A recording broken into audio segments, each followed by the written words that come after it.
Welcome to the Fulfillment Project podcast. I'm your host, Simpli Sara, and I'm so glad that we've connected here today. I've created a series called Life Chats. This is a 4-part series of each of my amazing guests as I take you on a journey through their awakening process. My aim and goal for this show is to give you, the seeker, a container to explore your own growth as you awaken and step into more alignment, more joy, and more fulfillment every single day.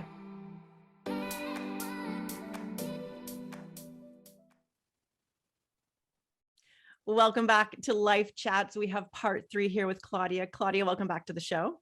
Thank you. Happy to be here for part 3. Yes, part 3. So if you haven't listened or watched to Claudia's 2 previous episodes, part 1 was all about her growth so far, the different growth cycles she's been through, what a growth cycle means to her, the different moments of awakening, and those, we can call them signs or symptoms that really start to show up in our life as we start to elevate to new levels.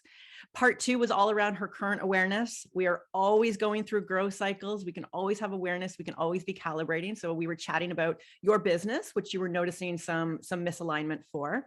And so if you haven't heard that, go back and listen to that, because there's some great insights for knowing if you're in alignment or out of alignment.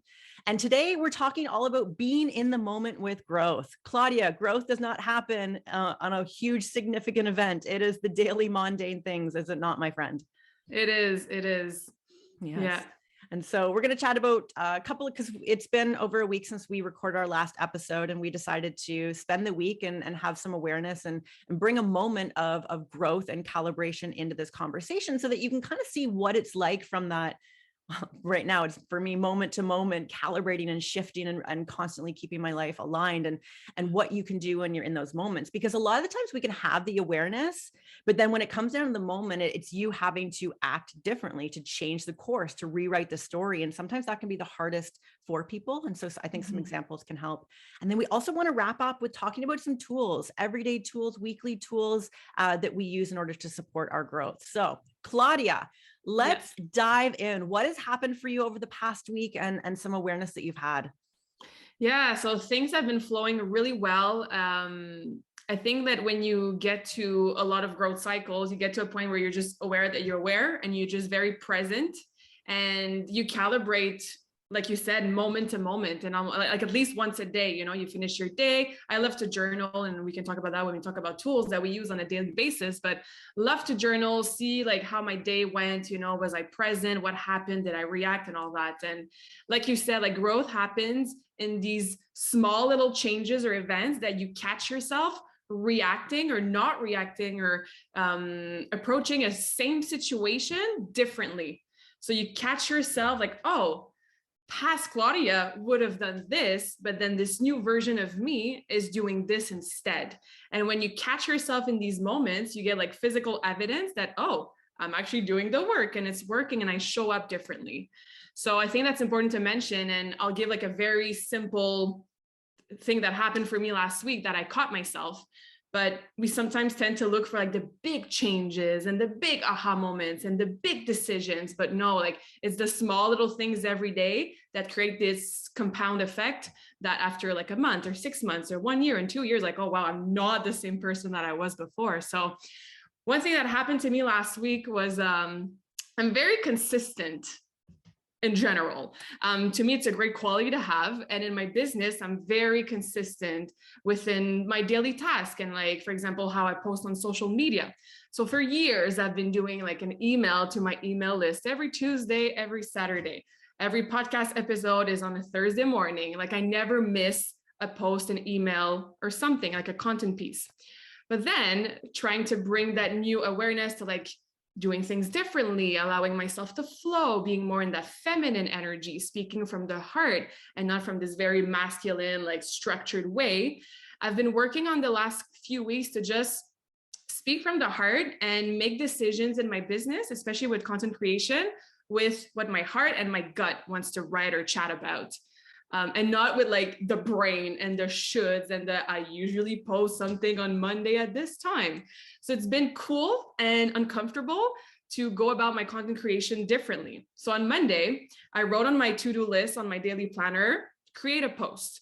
I usually plan everything in advance. I decide everything in advance. Like, no, I'm just going to show up on Monday and, you know, speak from the heart and see what I want to talk and write about. So it's about lunchtime. Like, okay, I have time right now to create my post. I sit down, nothing's coming through. I'm like, okay, I'll just pick the photo first. So I browse my photos. I'm like, okay, I'll grab this photo. Nothing is coming through. And I'm sitting there. I'm like, no, like, I love writing. I have so many ideas. So I went back to like this folder of like old posts that I kept. I was like, maybe I could use a post from like 3 years ago and just like pimp it a little bit and add some stuff to it. But there was a lot of resistance. And I caught myself asking myself the question, okay, which space are you creating from right now? Which part of you is deciding that you have to do a post today because it's Monday? And I was like, okay, no, I'm not creating from the heart. I'm not creating from the gut, from that creative space. I'm doing a post because I want to check it off my list and because I usually do a post on Monday. So I was very proud of myself for catching myself. And like, I stepped away from my computer. I was like, okay, I'm not going to post today. And funny enough, stepped back from it, made myself some lunch, had a great afternoon, raised my vibration. I think I went outside or had a great conversation with someone. And at night I was making dinner and I had like all these ideas, you know, and then I sat down, wrote like this amazing post and I posted it the next day. And I was like, yay, like I'm giving myself permission to post on a Tuesday and not on a Monday. And again, that might sound silly, right? Like it's a post, like get over it. But for somebody who used to be so rigid with these little things, then you add things up, and then week after week, all these little changes, like, oh, I can operate in a different way, and catch yourself when old versions of you want to step over and make these decisions for you. So that was my little moment. Like, yay, go me. Yeah, that's so good, especially breaking down the rigidness, and being so structured and disciplined. And I love what you said there. Like it's such a good quality, but to what degree, right? Like there's always two ends of every spectrum. And especially as a woman who that natural feminine essence wants to feel flow, wants to feel ease. That's where the intuition comes in, right? Yeah. It's not sitting down and trying to create something and do something in that masculine energy, which just blocks that creative flow. Yeah. And then recognizing, you literally almost stand in like a witness seat of like, I usually act like this, but I know this is for my higher good. And you watch yourself toggle between those two different versions of yourself. And to me, like, that's really what growth is to have that evidence, evidence that we're actually growing, or else we don't feel that momentum happening, which will make you make a better choice and a better choice and a better choice. And like we said, it's that physical evidence that probably your body probably almost felt like an ease, like it felt light, it felt good, it felt joyful. Like that is alignment. And far too often when we're not in touch with that, we don't know if we're coming or going. Yeah, sometimes I have conversations with different parts of myself, and it's just being the observer of like, okay, this is my masculine, this is my feminine, this is old version, this is my, my triggered, inner child, and this is my higher self. And you just step away from it and you're like, okay, which part of myself needs to decide right now? So it takes work and awareness, obviously, but yeah, it's cool to notice these little changes. Yeah. It's, that awareness. And I mean, and this is why, I think having conversations like this and opening people more up to explore what a growth journey is, because it is so different for everyone. And there is no wrong way to do it. It's an exploration. It's trying, it's saying, I used to do this, maybe I'll just do this over here, and seeing if that works for you. And it's really, it's breaking out of, if you want to show up differently in life, feel different, have different results, you literally have to be a different person. And so it's those actions of, okay, if I'm used to operating this way, how can I operate differently to get a different result? Yeah. One of my favorite quote is, if you want things in your life to change, you have to change things in your life. Yes. And that's exactly it, and seeing these opportunities as like tests from the universe, like, okay, the universe is testing me right now. Like, who am I going to show up as, like which part of me is going to decide? But it takes awareness, like you said. Yeah. If anybody wants to learn more about this is really Dr. Joe Dispenza's work. Breaking the Habit of Being Yourself is a fantastic book. I remember I struggled with some chronic illness for quite a few years from breast implants and then also from Epstein-Barr. And I remember I'd been sick for 5 years on and off and finally found Epstein-Barr. And it was, Jason who did some testing, Jason Prasad. And he handed me this book by Dr. Joe Dispenza. And he goes, I can only help you so far. You have to read this book though. And it made me realize the patterns that we get in and we just wake up on such an automated pace. And one of the things he said was like, just start acting differently. And so I started like getting up out of bed and out the door first thing in the morning. I would usually never go outside right away, or I was never even a walking person then. If I usually started with like something warm for liquid in the morning, I started with something cold. Like I literally started doing everything differently, which it wakes you up. It causes you to become alert and pay attention to your surroundings and ask yourself, because that's awareness, right? And to wake up, so to say, is you have to be able to see the broader picture. And when you're in that, like an automated fog almost of repeated patterns again and again, it's hard to see that bigger picture. Yeah, so, for sure. That's great. I'll share my experience from the past week, and a little bit different, which I love because it's a different example. I've found myself really in alignment for the past, I want to say like 6 to 8 months. We like riding the wave, I like to call it, like just ride the wave, because alignment is always bringing yourself back there. And really learning to work with my vibration has been a huge key for me. And so keeping that vibration up and being careful of what robs you of that energy. We got a lot of things happening in Canada right now where we both live, and some things happening in Ottawa at the capital this past weekend. And I was supposed to work on Friday because I had a list of things to do. People were sending me live footages. So I had like my laptop, I had my monitor, I had my cell phone, all with different live footages. Some of it was the news. And I felt myself get sucked into there. I got foggy brained. I couldn't think straight. I couldn't get back to work. All I wanted to do was go take a nap. And I did. Because it's all that I could do. Literally couldn't concentrate. And you look at something like that. Now, if that was an immersive event, but if you have so many things that are bringing down your energy, it literally, you feel like you are being pulled down and it's hard to bring yourself back up. And so recognizing, okay, I usually feel great. I had my morning routine or my, vibrational workout, feeling great. Why all of a sudden do I get tired? Why all of a sudden do I get foggy brain? And I think these are really good symptoms for people to look at, because being out of alignment or low vibration isn't just energetic stuff that you don't have evidence of. Like the evidence is your life. It's how you feel. It's your physical body. And it took me a good 24 hours to like cut that negative cord and bring myself back up. But, it's a moment of awareness of I could keep feeding into this. Because when we get those lower vibrations as well, I don't want to choose healthy foods for my body. I don't want to make the decisions. It almost becomes so much effort to try to pull yourself up and out of there, the lower that you get. Yeah, absolutely.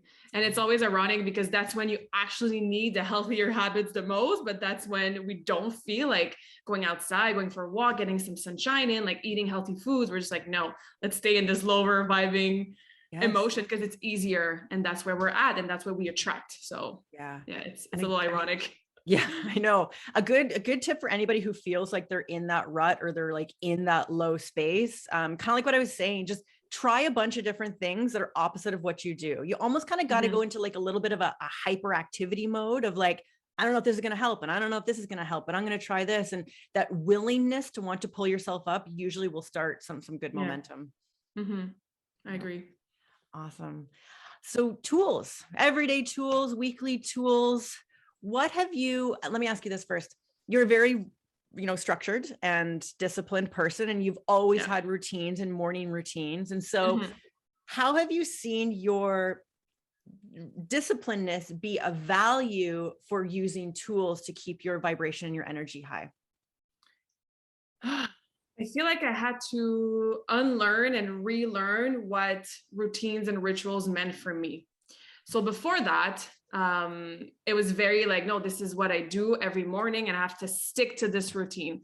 Same with my workouts. I had a goal, I had a plan and a programming to get there. And no matter how I felt, I was still going to do what I had to do because I had said I was going to do it.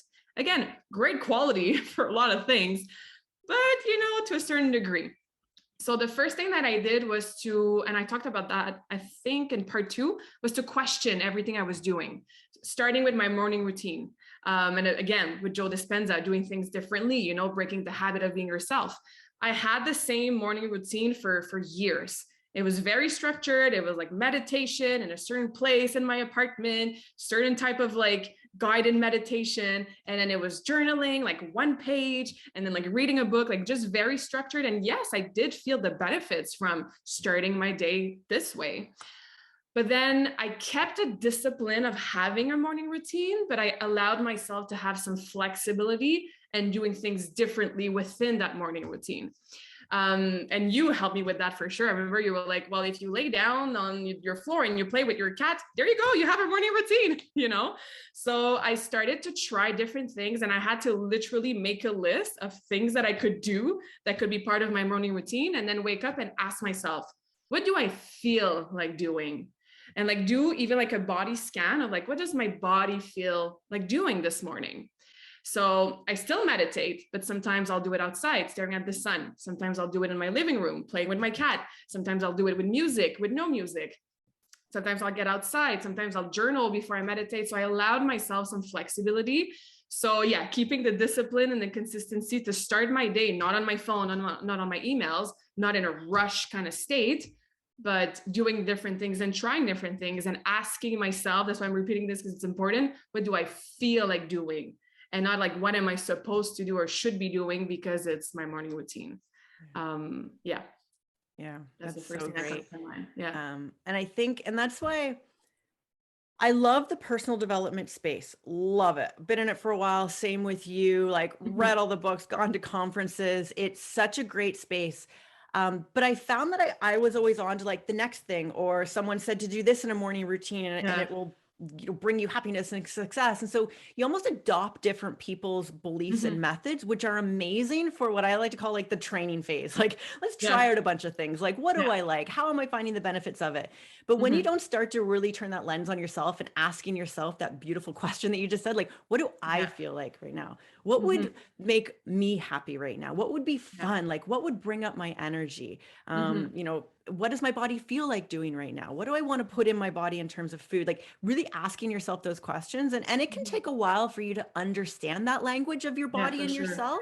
Because I find like I'm just like you, like I'm playing with routines and tools all the time. Because nothing, like everything is always in motion. Yeah.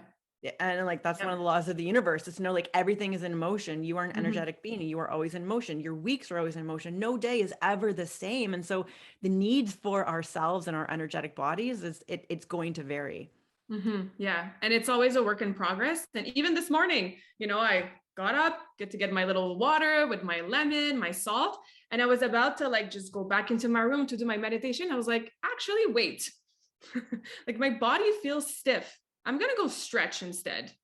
But I had to stop and catch myself because my go-to is go back to the room and meditate. So it's going back to what we were saying in the beginning, like constant awareness, being in the present moment and learning what it feels like to listen to your body, which is such like a cliche, listen to your body, but tuning in, doing like a body scan, I feel like it's just very helpful. So like from your head to your toes or opposite, and just like scan your whole body and feel where there's tension or flow or like tightness. And that will give you more responses of what you actually need than like reading the next book about a morning routine.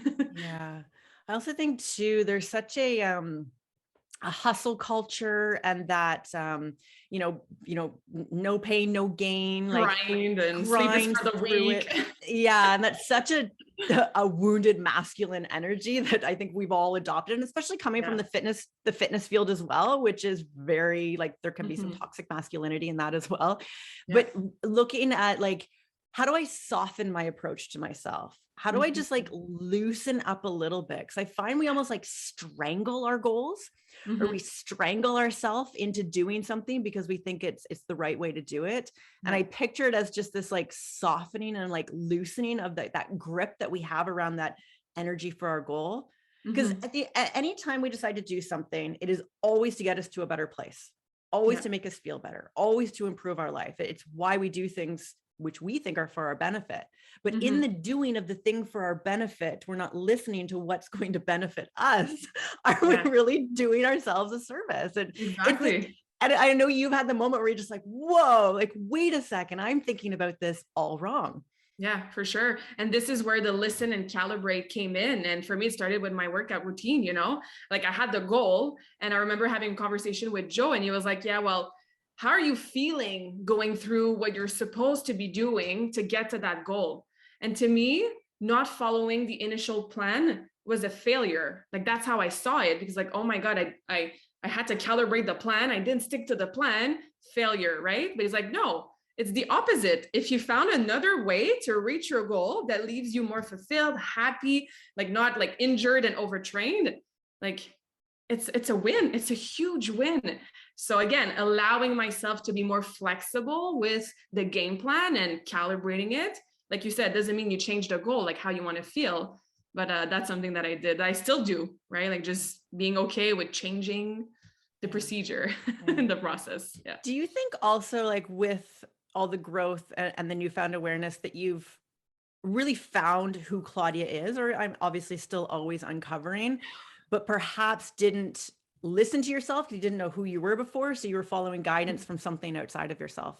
Yeah, for sure. And from labels that I put on myself in the last years, right? So for me, one of the main things that I had to unlearn was the expectation. It's projection. It was my own projection on other people, but the story that I was telling myself was like, oh, people expect this from me, or expect me to be this way because this is how I've always been. This is how they know me. This is how I've always coached. I have this label of being like a simple, minimalistic, like perfectionist, like all these labels that are put on you, but then that you keep projecting on other people. So I definitely had to like get some clarity and remove all of that, like, oh, this is me. And then working on the confidence as well to truly be that person, be your 100% self, which is always a work in progress for sure.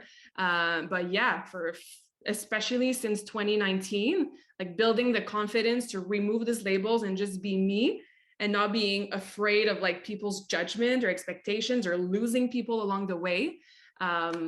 Yeah, I could write a book about this growth cycle that's been going on in the last few years for sure. Yeah, I think that's a huge moment for people. And I love that question you ask yourself, like, why am I doing this?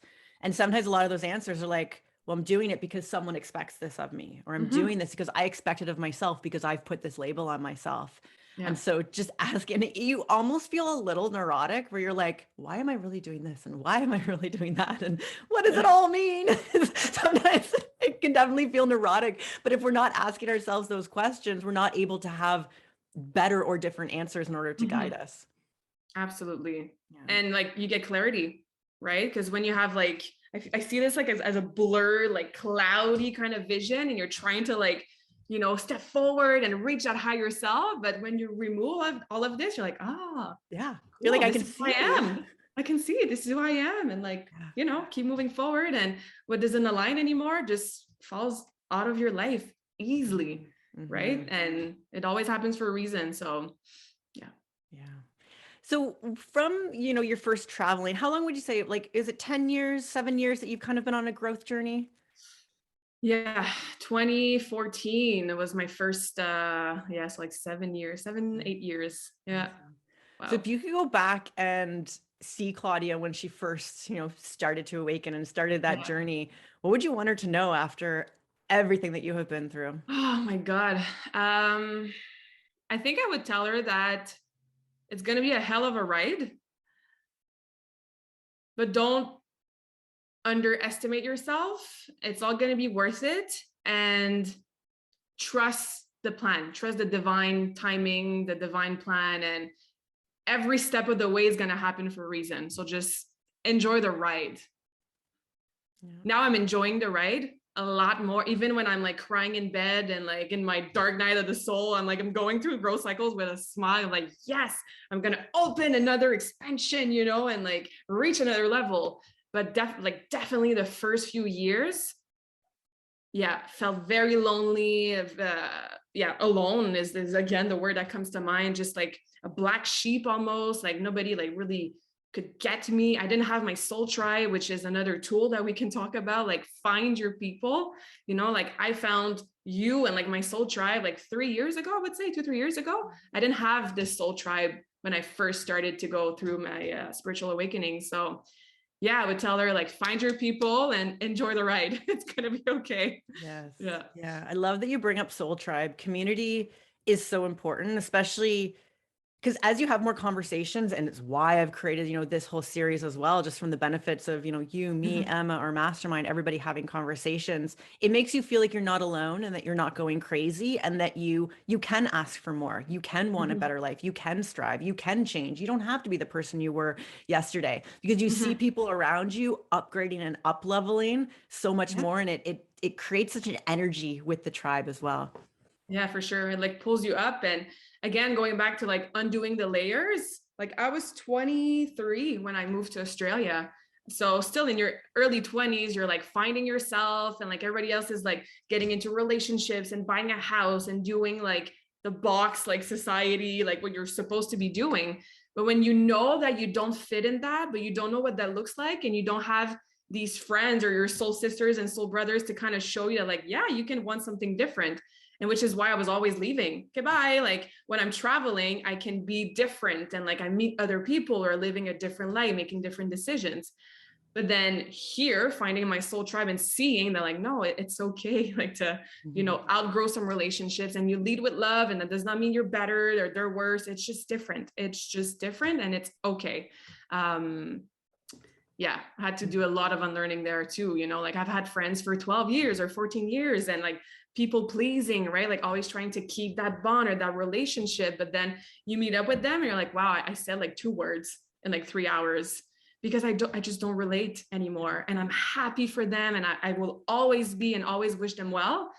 But that's another major thing that changed for me in the last 3 years, is my relationships, which is with my close friends, and like even a personal relationship. So that's part of the work too. You'll see people kind of fade away, and you wish them well, you leave with love, and then you'll meet these higher vibing relationships easy. Yeah. Yes, yes. I know we formed an awesome community just from, the clients that Joe and I have brought in, and mastermind. A tool for people looking, to find their people, or to, explore different conversations, is retreats. You've been on retreats. I've been on retreats. We've done, normal retreats. We've done psychedelic retreats. We've done all sorts of mind expanding experiences to get yourself out of your comfort zone. Because I truly believe for growth, you need to create immersive containers where you can change and shift who you are and your energy for a prolonged period of time without any outside influences that would normally jump you back to your old self, whether it's like a boyfriend or a parent, or coming back to your job. Like that's the hardest thing about growth, is you can feel like you elevate, but holding and sustaining that new level of you requires some tools and community and containers. So speak to us about retreats and what they've been able to do for you. Yeah. Well, in 2019 was my first spiritual personal development retreat, which was my second huge awakening. And it's funny because I got there and I was in my coach mode. I had my coach hat on, and I was like, oh, I'm just gonna pick their brains, and like I want to host retreats, in a few years in my business. And then like something happened. We used the sananga, which is plant medicine, and like it just opened up. Like I think I was 28 at the time, 28 years of like suppressed emotions, which threw me on like this unlearning and realizing like, who am I without all these labels? So, and I met what happens when you're in this safe container is that you can be 100% yourself, and there's no judgment. And I think that's very important, because we can love our best friends, we can love our family, but it's different when you're with people that you've known forever. They know maybe a different side or a different version of you. So this is where you go to a retreat. This is why, you go to a retreat, is to heal, and it's to be yourself, and it's to show up with like your shadows and all that. So I don't feel like we allow ourselves, or we have the space to do that in our day-to-day, weekly routine.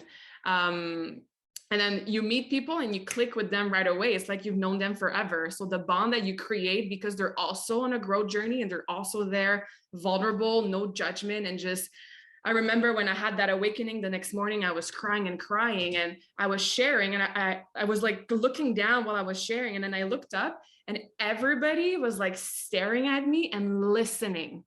And I was like, wow, I don't think I ever had that in my life. And I Powerful. don't even know these people, and I have goosebumps just saying that right now, you know? So that container, that support, meeting, you know, friends that you connect with in like half an hour, I think that's very, very powerful. And obviously, depending on what you do at the retreat, so there can be like spiritual stuff, like ceremonies, meditations, plant medicines, journaling, different workshops. It just accelerates the growth for sure. Yes. Yeah. I like that word accelerate, and almost to supplement the growth, Mm-hmm. because it's like taking vitamin C without trying to protect your body from a nutritional perspective, or, you know, protect your immune system, right? Like you can take supplements, but if you're not doing the work in order to support that supplement, the growth work doesn't really happen. Yeah. And so I'd love to just to chat about the psychedelic experiences. You and I have done a few ceremonies together. And so what role has psilocybin done for your growth journey? Oh, wow. Expansion is the first word that comes to mind. Removing the ego so I could truly see myself and my journey and my past. It bridged a gap between things that I was understanding in my rational mind, and then it bridged a gap to the heart and the soul. So, for example, concepts like time is an illusion. This is just one single reality that doesn't really matter. You can travel to different planes. We're all love. We're all connected.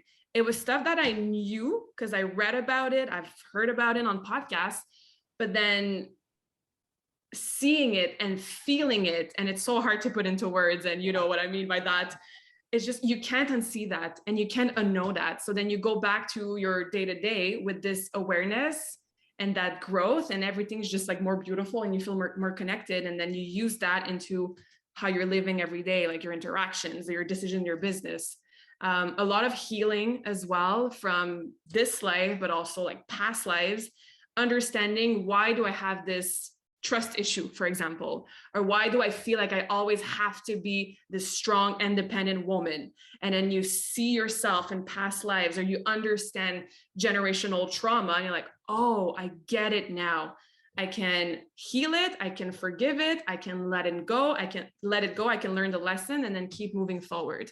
So a lot of healing through my ceremonies, a lot of like expansion, a lot of connecting to, like the last ceremony we did together, it was a lot of like connecting to my divine feminine. Again, I knew what that felt like. I was doing the things, you know, in the day, like allowing space and going in nature, but then connecting truly to like that essence. I was like, oh, I know what it feels like right now. So when I go back to my normal quote unquote life, I know what's the feeling, or like what it should quote unquote feel like when I'm really tapping into that. So it gives you like a guidance system as well.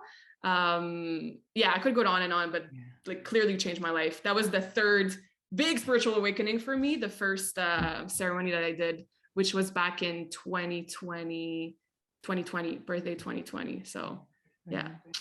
I like what you said there about it really puts you in a place where you can feel like the essence of something, or you can ask a question that I asked that question too. Like, why do I have trust issues? And it's interesting, the answers that will come up. And I believe we can have awareness of a problem, but when we have awareness of a problem and the derivative of that problem, then you're able to write a different story for it.